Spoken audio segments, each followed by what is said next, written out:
Bonjour Frédéric Gérard. Bonjour. Vous êtes consultant chez Vertuo, qui est membre de Square. Vous accompagnez les entreprises dans leurs problématiques réglementaires où, on peut le dire, la donnée occupe une place centrale. Absolument. La donnée est devenue aujourd'hui un prérequis pour travailler. Prenez la banque, par exemple, qui est une activité de service et qui vend des produits dématérialisés.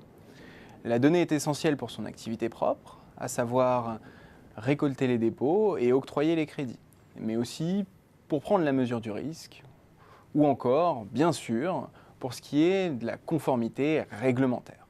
D'où l'importance, ici, d'avoir une donnée fiable.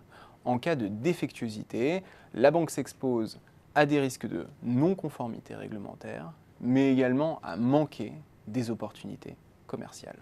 Alors d'où viennent les problèmes en cas de défectuosité de la donnée? Qu'est-ce qui fait que l'on peut se retrouver avec de la donnée erronée?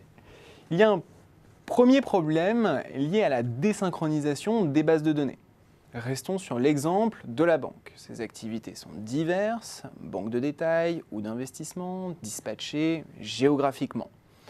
Surtout, elle a une histoire dans laquelle les SI, systèmes d'information, des différentes entités ont évolué avec des migrations de données entre les bases. À chaque fois, il y a le risque que certaines se perdent en route. Le deuxième problème vient du retraitement manuel de la donnée pour établir des reportings réglementaires ou à destination du top management. Ces retraitements comportent là encore à chaque fois des risques d'erreur.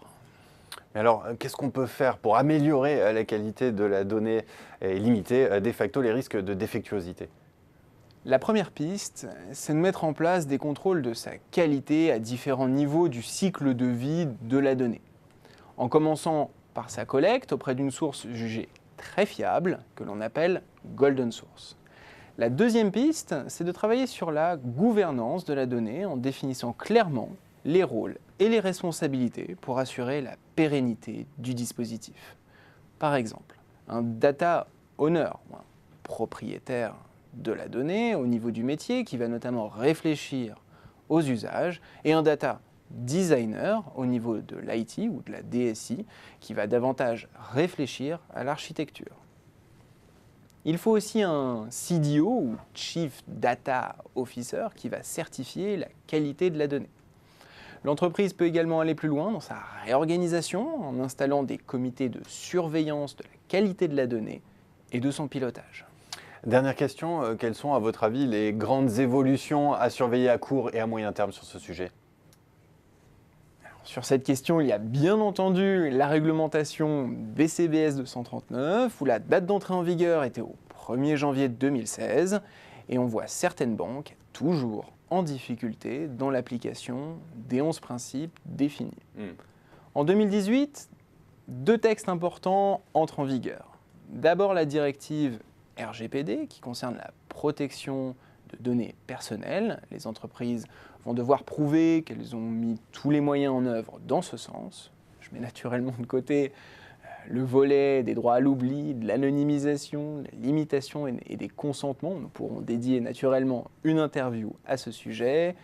Le second concerne plus spécifiquement les banques. Il s'agit du projet de règlement de la BCE relatif à Anacrédit, à savoir une base de données européenne sur les prêts bancaires dans la zone euro.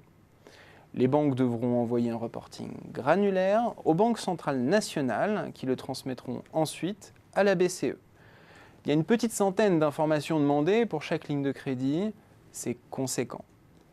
Mais c'est ce vers quoi on tend, c'est-à-dire la mise en place d'une forme de data warehouse et de data lake, du moins pour le caractère opérationnel. Les banques renseigneront toutes les informations voulues par le régulateur dans une plateforme sur laquelle ce dernier pourra aller piocher et effectuer tous les contrôles nécessaires.